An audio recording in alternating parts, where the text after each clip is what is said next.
My name is Marijke Hunter-Hesselman, and on behalf of the Division for Research Development at Stellenbosch University, I would like to welcome you to the last Stellenbosch Forum lecture of this year. We've introduced the Stellenbosch Forum lecture series in 1990 with the aim of opening up our research to a wider audience. Researchers are requested to present their research topics in such a way that's understandable for non-experts in the field, and these lectures therefore provide the ideal opportunity for critical debate and interesting discussions across disciplinary boundaries.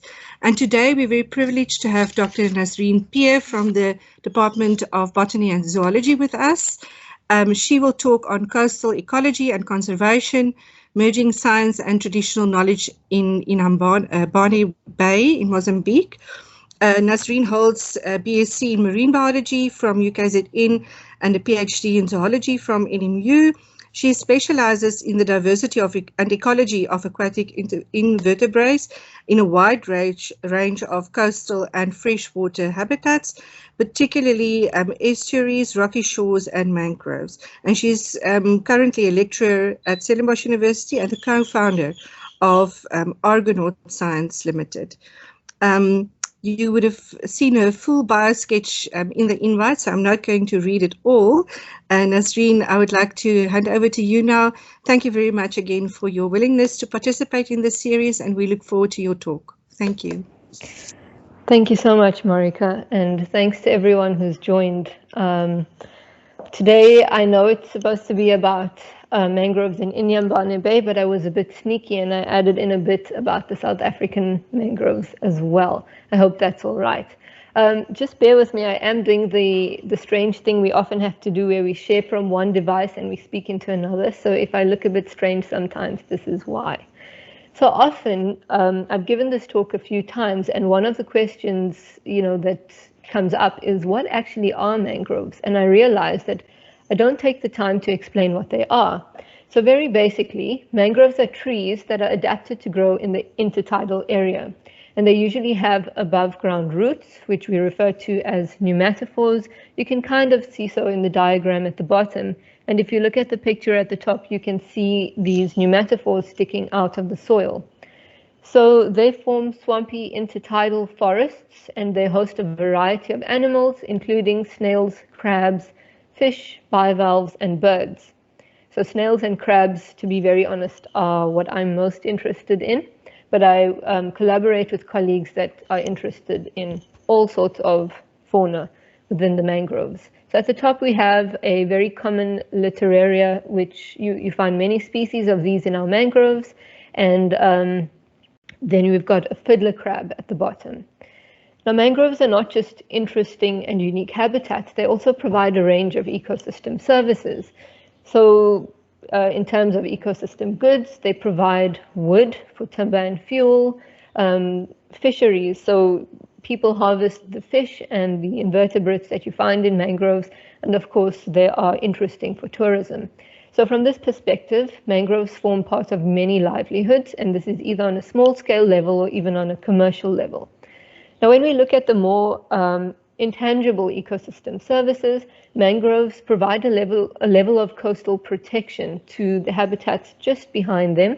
So you've got maybe your storm surge or your wave action coming in from the open sea, and mangroves sort of slow that down or dissipate that energy. You've also got then your water filtration function going the other way. So any runoff coming from the land, which then passes through mangroves, is filtered before it enters the sea. And of course, mangroves are great at storing carbon. They store 3 to 5 times more carbon than that of tropical upland forests. And in general, mangrove ecosystem services are up to $800 billion per year. So this was done a few years ago. I'm not sure what the latest reevaluation is, but it does give you some indication of the importance of mangroves.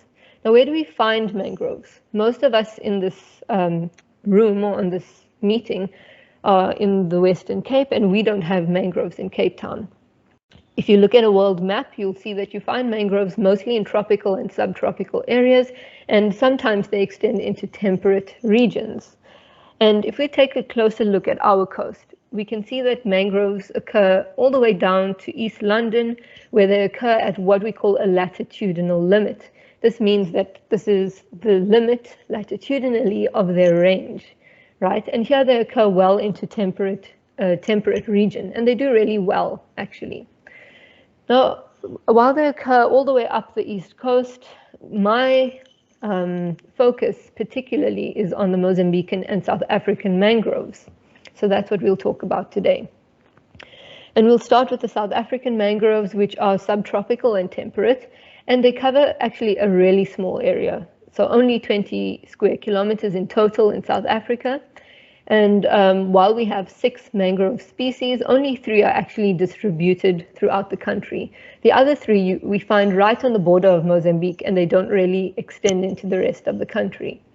And here, most of our mangroves are actually protected or managed in the form of national parks.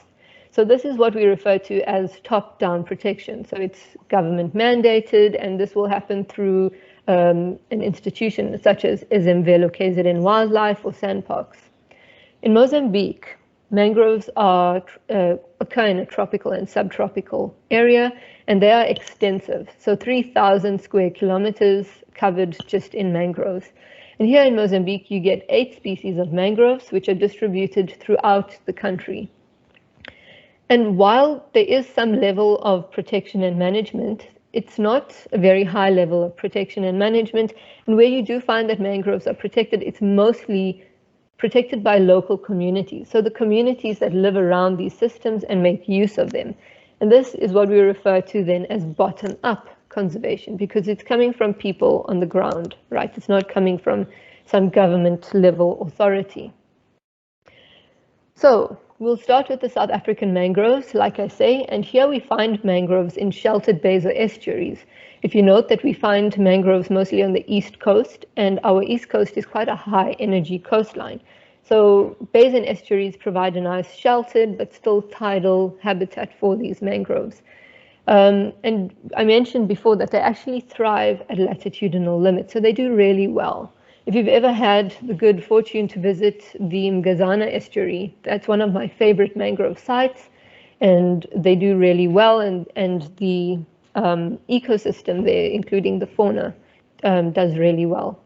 And mangroves have been studied in South Africa for several years, and they've been well studied. So one of the first reference papers was published by McNay and his team at UCT in 1963.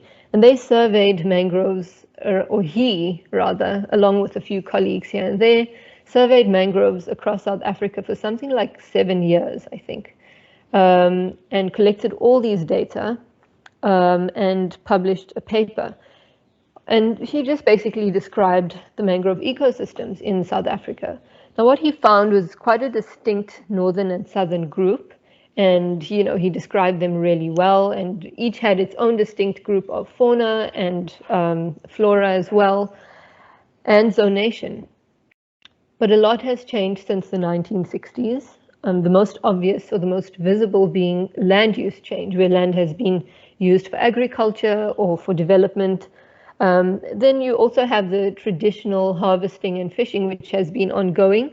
And then, of course, tourism has really taken off since the 1960s.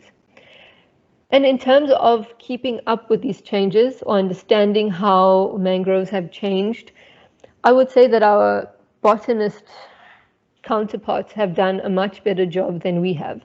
So Prof. Adams at Nelson Mandela University and her colleagues and her students have for years been surveying the mangroves and taking note of distribution and drivers of change. My group, or the research group I was part of, focused more on the invertebrate side of things. And when we started working in mangroves, we found that actually we weren't really monitoring the changes in these invertebrate associated organisms. So the biggest change that we found, or again the most visible, was a decline in the giant mangrove whelk. And of course, giant mangrove whelk, they're hard to miss.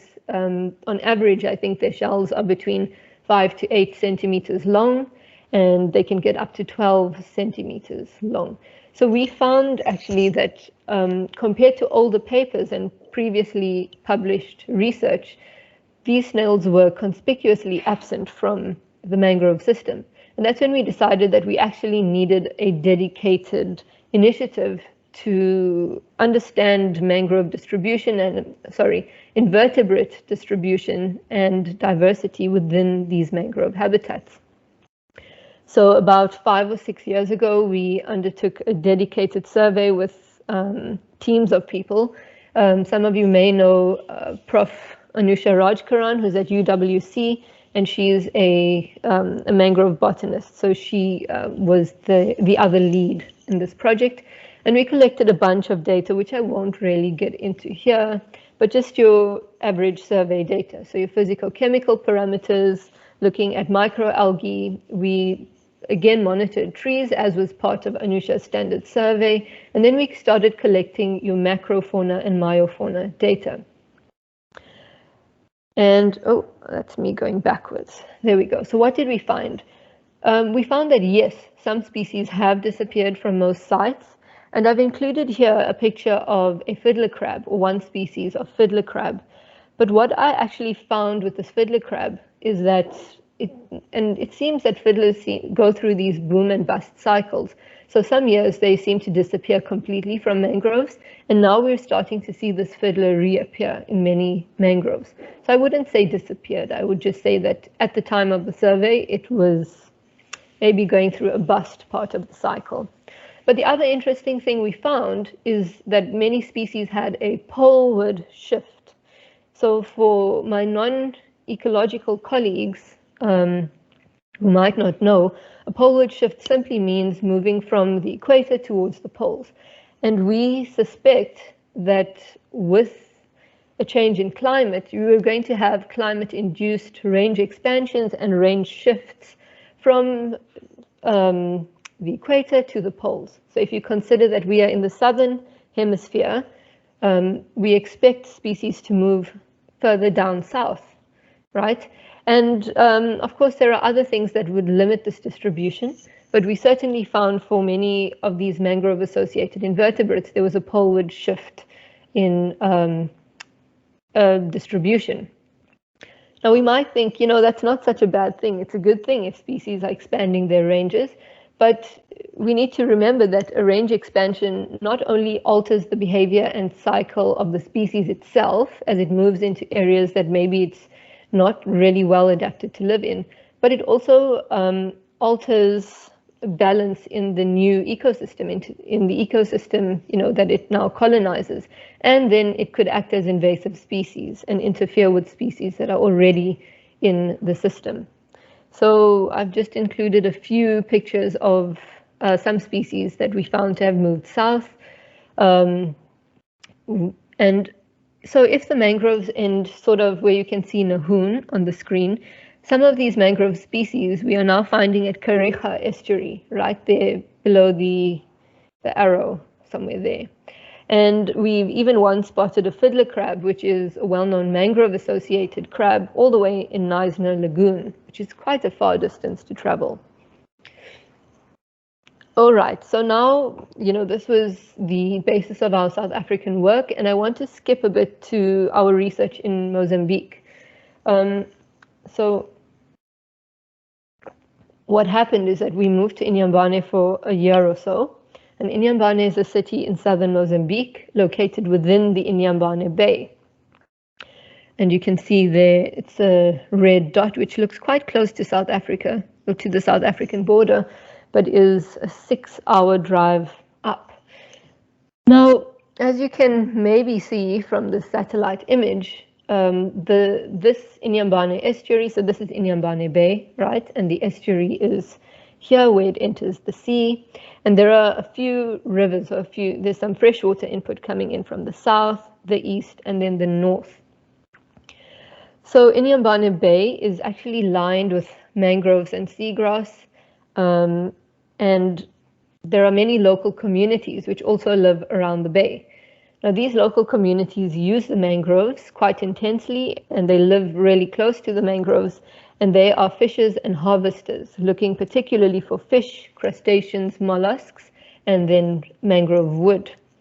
And then other activities with the mangroves include tourism, pastoralism, and subsistence agriculture. I've actually since learned that subsistence farmers and harvesters don't like to be referred to as subsistence, and they prefer small scale. So yeah, that's a lesson for me. Right, so what happened now is once we moved to Inhambane Bay and we saw that, there was a significant mangrove ecosystem around the bay, and we wanted to, become involved in the research. So we started to find out which local scientists were working in the area and what had been done.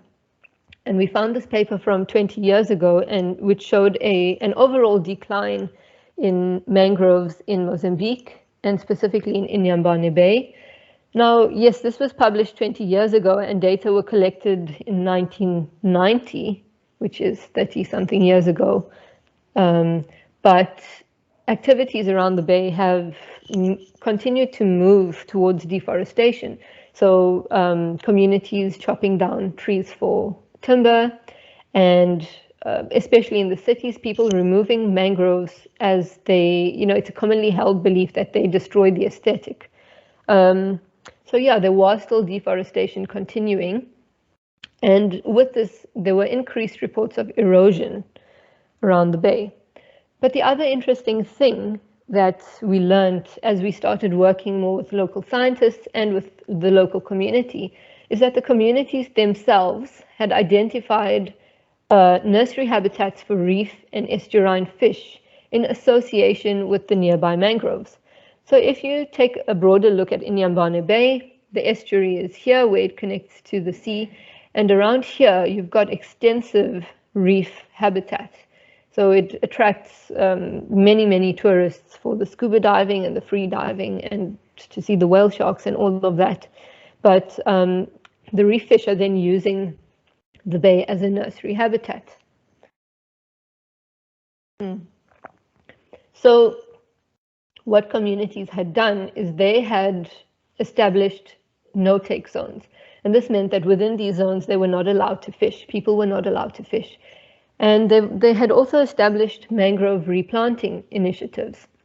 And to give you an idea, this is a community nursery. This is not like a government nursery or a commercial nursery or anything of the sort. They had planted seedlings and waited for them to turn into saplings. And then once they were established, they had days on which they would go out and replant where that species would have occurred or generally occurred. So yeah, the community had their conservation measures going on, and they actually had questions for us, for the scientists working in the area. And one of the questions was, how effective are our efforts? And this is where this whole thing comes in of combining science with traditional knowledge. And for the first time in my very short, admittedly very short career, I was working in a multi-stakeholder team. So we had not just the scientists and ecologists, we also had government employees, we had the Community Fishing Council, and we had a local conservation NGO. And emphasis on local because although there are many foreign conservation NGOs in the area, it is sometimes very problematic working with foreign NGOs, but we'll get to that in a minute. So this is what our core research team looked like. Of course, we had people joining us, scientists from Maputo who surveyed the area regularly would also join or ask us to collect data for them. We had other government officials join us and various members of the Community Fishing Council. And our project had 3 aims, right? And these were very simple. The first was to describe the mangrove habitat and ecology of the Inhambane Bay. So you can already see it's quite similar to the survey we did in South Africa. The second was to assess the efficiency of the no-take zones.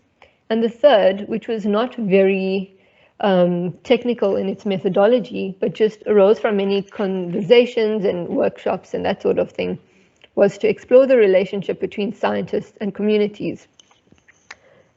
And we tried to include both scientific methods and indigenous knowledge in all of these aims. So for aim 1, for example, in which we wanted to describe the mangrove habitat, we used human use scoring methods. Then we collected normal data, what I refer to as normal data, which I suppose is not always normal, but that involves things like your physico-chemical parameters, your macrofauna data, and your tree surveys. We collected some soil carbon, but this was more for colleagues and collaborators in Maputo who are busy with carbon projects. And then in terms of the social data collection, we have notebooks and notebooks of field notes, because extremely interesting things came up during our field conversations. We also held semi-structured interviews. We had one community gathering, which I'll talk about more just now, and we are planning on a participatory mapping project, which is being carried out by my PhD student who's based at Nelson Mandela University. So I'm not extremely clued up when it comes to social science.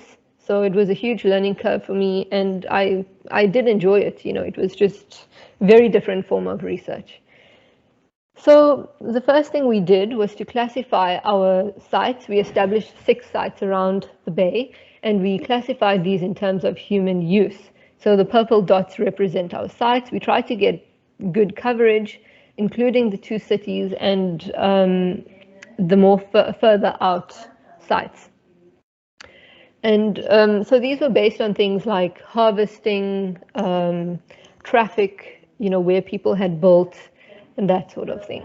And what we found is that we actually had 3 categories, where the city sites obviously were urban, and then you had heavily used sites, and then you had your more pristine sites, which were the furthest away from the city, but also the closest to the freshwater inflow. So that needs a bit more investigating. This was done by my honors student, Shaquille Benjamin, and he basically wanted to see if there was any difference. Just to clarify, we did within these broad sites have several sites, so it's not like we just had 2 urban sites. We had at least 6 to 9 urban sites around that area. So he wanted to see if the mangrove fauna corresponded to these zones. And he did, as part of his honors thesis, he did a desktop study, and he found that certainly there were certain species that were associated with each zone. So you can see again our fiddler crabs in zone 1. We've got this Paraleptuca chlorophthalmus and Tubuca urvali, which were very heavily associated with the pristine zones. And then you've got your Parasisama guttatum, which is just your run-of-the-mill mangrove crab. If you ever visit a mangrove, you'll see these scurrying about by the dozens, covering the floor. Then in our urban site, we had Terebralia palustris. Now, you may remember this as from when I was talking earlier about how it's disappeared from several South African mangroves. And we find here in Mozambique, they actually do really well in the urban sites. Then we also had our soldier crab and then the tree climbing crab. And these were specific to the more degraded zone, so the urban zone. And then in terms of trees, again, you see that in the pristine zones in the north and the south, you've got a well-mixed community of 7 species. And as you move towards the urban zones, you still have about 5 species or so, but they're heavily dominated by just 2 of these. So it's not a very well-mixed or a diverse community that does very well in these zones. And then regarding the community insight, we collected data such as changes in mangrove cover over time, community perceptions of mangroves. Like I mentioned, it is depending on where you are. So if you're closer to the urban areas, the perception is that mangroves are actually ugly and they should be removed. And as you move out of these areas where people make use of mangroves and they live with them, they are seen to be valuable. So that was some interesting insight that we gathered from those interviews. And we also wanted more information about the community-based management. These were collected again during our field trips and during semi-structured interviews. Then our second aim was to directly address the community question of how efficient are our no-take zones. So here again, we used ecological methods as well as social data collection. And I've got a master's student who is working on the ecological side of things at the moment.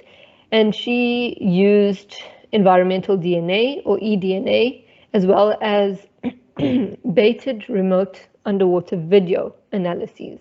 And together, using these two methods, we could look at the diversity as well as the abundance in some of these no-take zones. And why we chose these is that they're non-invasive. So we're not removing or handling any fish, which was also respectful to the fact that this was a community no-take zone. So this is a picture of our baited remote underwater video. It's a very simple setup. We constructed a frame out of piping, and on one end you attach bait, and on the other end you've got a GoPro. You can see this picture is not really edited very well, but you can see some fish already swimming into the frame and a very tenacious crab, which didn't actually let go of the canister the entire time. So this allows us then to compare the fish communities between the fishing zones, or what we call open zones, and the no-take zones. And Jamila is still busy analyzing those data. But the other thing she collected was environmental DNA data, or eDNA for short. And this is quite a cool sampling method, which allows you to collect water from the area. And it's based on the idea that as fish or organisms move through the area, they will shed bits of skin, mucus, oils, and that will be collected in your water sample. These samples are also being analyzed, so I hope we get some really cool results.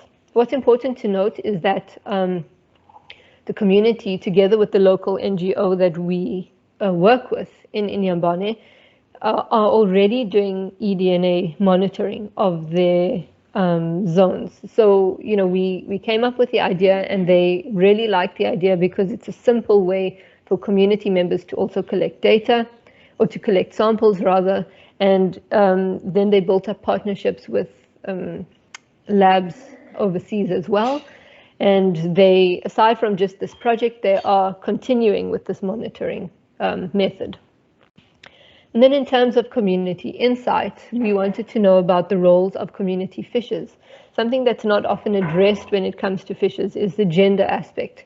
So women are often excluded, and we tend to target the male fishers, whereas women play an extremely important role in not just shore-based collection, but also trade. So when the male fishers bring their catch back to shore, it is the women that sell them, and that ensure that exchange of money for fish.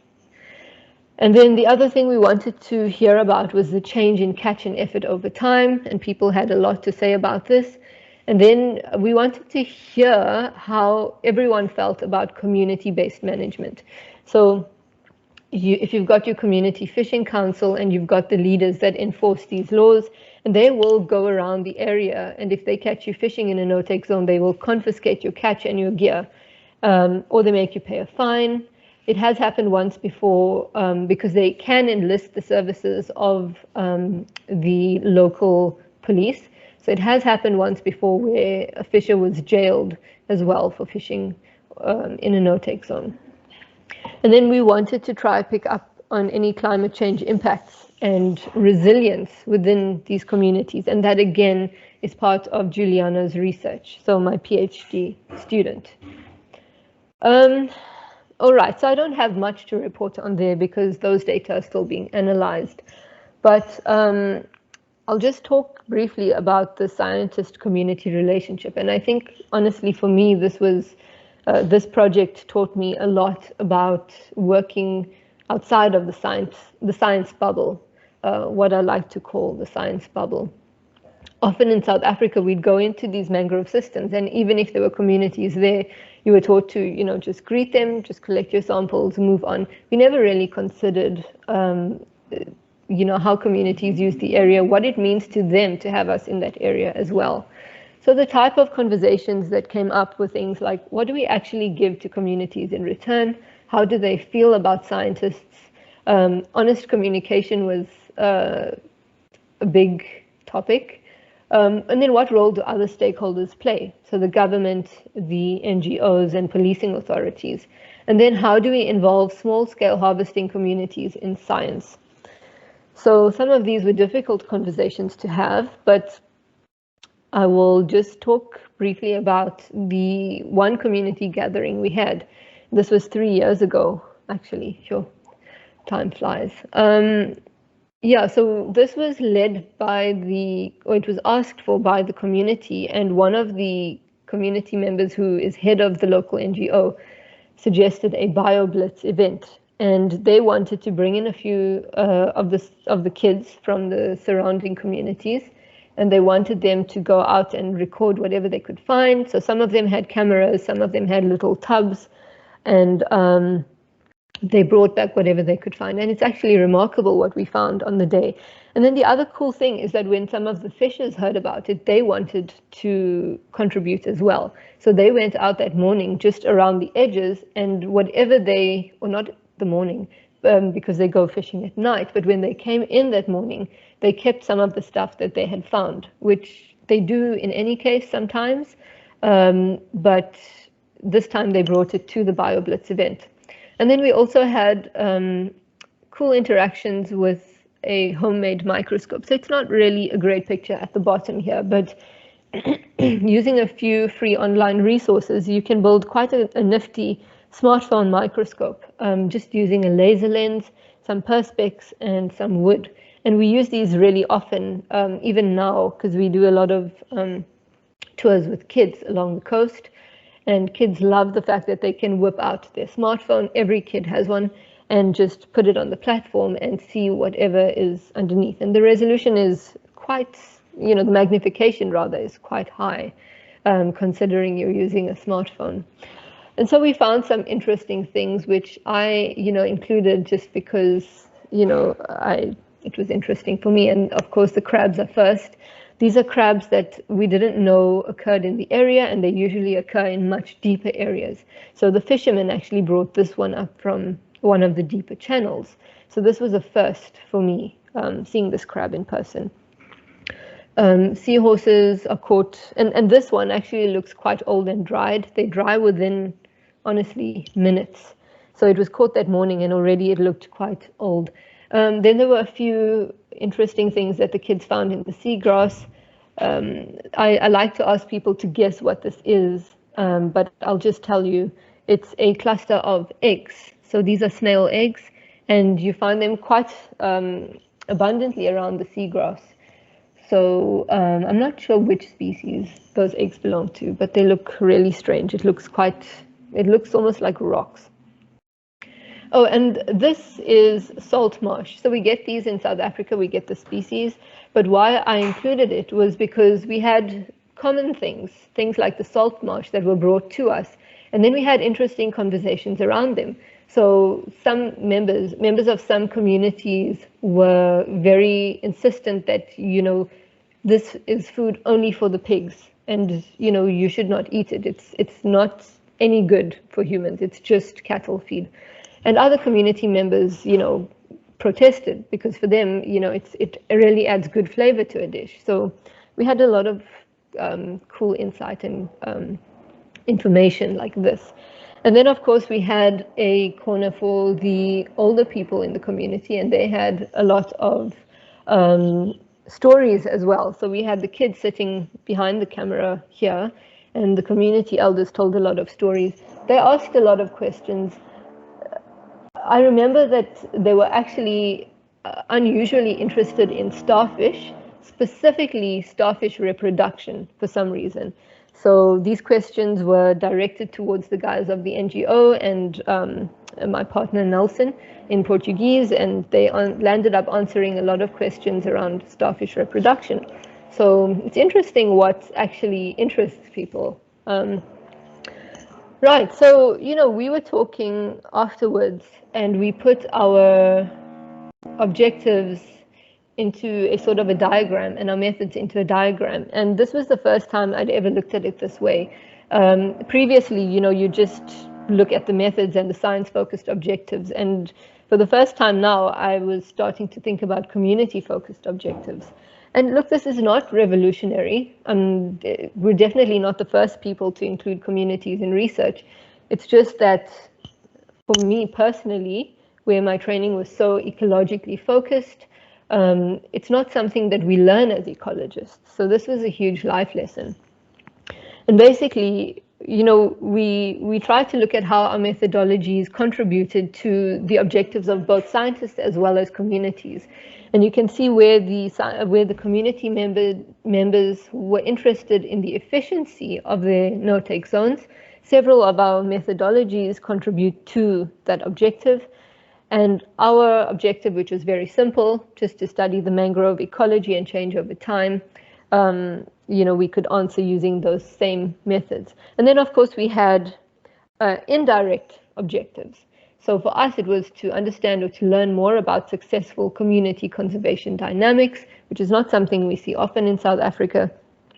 And something that came up regularly in community meetings was respect. So knowledge exchange, but not just taking knowledge and not acknowledging. So appropriate recognition for the knowledge exchanged. And that was brought up by communities where often scientists visit the area and they don't report back and they don't acknowledge communities in the research and that sort of thing. So we've spent a lot of time trying to learn how to do it differently. I'm sure we're going to make mistakes, but it's important to us now that any project we have moving forward, takes the social aspect into account. So like I say, we learned huge lessons. And the first, of course, is the huge variation in mangrove states, use, significance, and management between South Africa and Mozambique, where South Africa has a very sort of top-down management, and Mozambique sort of, relies on the communities that use the mangroves to protect these systems. And then again, this proper acknowledgement of communities in research, which is something I just mentioned. And then, I am not by nature a conservationist or by training as well. But of course, moving to Mozambique was really eye-opening for me in that regard as well. And, it sort of taught me that conservation is not just telling people not to use plastic straws or, to reduce carbon emissions. It's actually finding out what is being done in the area, what works for the community, and building on that. And often I think we as ecologists and conservationists don't do that. Okay, but then just to bring it back to South Africa for a bit. And here we have questions, or I have questions, I should say. We know that communities inhabit the mangroves along the coast. We also know that there was, through forced removals during the apartheid era, communities were removed from these areas, and many of these are now protected areas. So communities can't move back in and they can't use these areas. So the management is top-down, and we do have a very, we've got our Integrated Coastal Management Act, which talks about coastal management being collective with participation from local communities. But to be honest, it's rather vague in this regard, and this is definitely not the reality. And then we've got several research gaps. How do communities use the space and the resources? We often see them in the area, but we've never really taken the time or made the effort to find out more. How do they feel about management? How can we work together, to continue to study and manage these areas? Can we support them using the tools that we have? So I had here some advice for future ecologists, but I don't think it's really relevant here. The part that I wanted to talk about that I didn't really mention was the bit about the foreign versus local NGOs. So in Inhambane, you've got TOFO, which is really close by and attracts a lot of foreign divers, as I mentioned. And there are four foreign NGOs in TOFO alone. And all of them are there to conserve the whale shark and the manta ray. And those NGOs are extremely, they cause a lot of issues because they come in with the attitude, like I mentioned, of imposing what they've learned in a European university or in an American system now in a tiny village in Mozambique. That's not going to work. We had people, yelling at locals about eating meat, so insinuating that people should go vegan and stuff like that. And, that's not the way to go about it. And that is why I've always hesitated to call myself a conservationist. On the other hand, you have local NGOs, like the one that we worked with, Ocean Revolution, and they are led and they are made up of people from the local community, and not just in the sense that it's translators and people in bottom jobs. No, this is managed by local guys from the local community, and they know the community. They have built relationships with the community, and they have the interests of that area at heart. They're not just there for the cool diving pics and to collect data for a thesis and then head back home. So a big lesson for me was to learn, to seek out local NGOs rather than the flashy foreign NGOs. And yeah, thank you. So we've got several collaborators. CCP, which is the Community Council of Fishes, doesn't have a logo. Then there's Ocean Revolution, which was the local NGO listed at the bottom, the various universities, and we had Nature Metrics, who analyzes some of the eDNA data and is working with the local community. Thank you for listening. Thank you so much.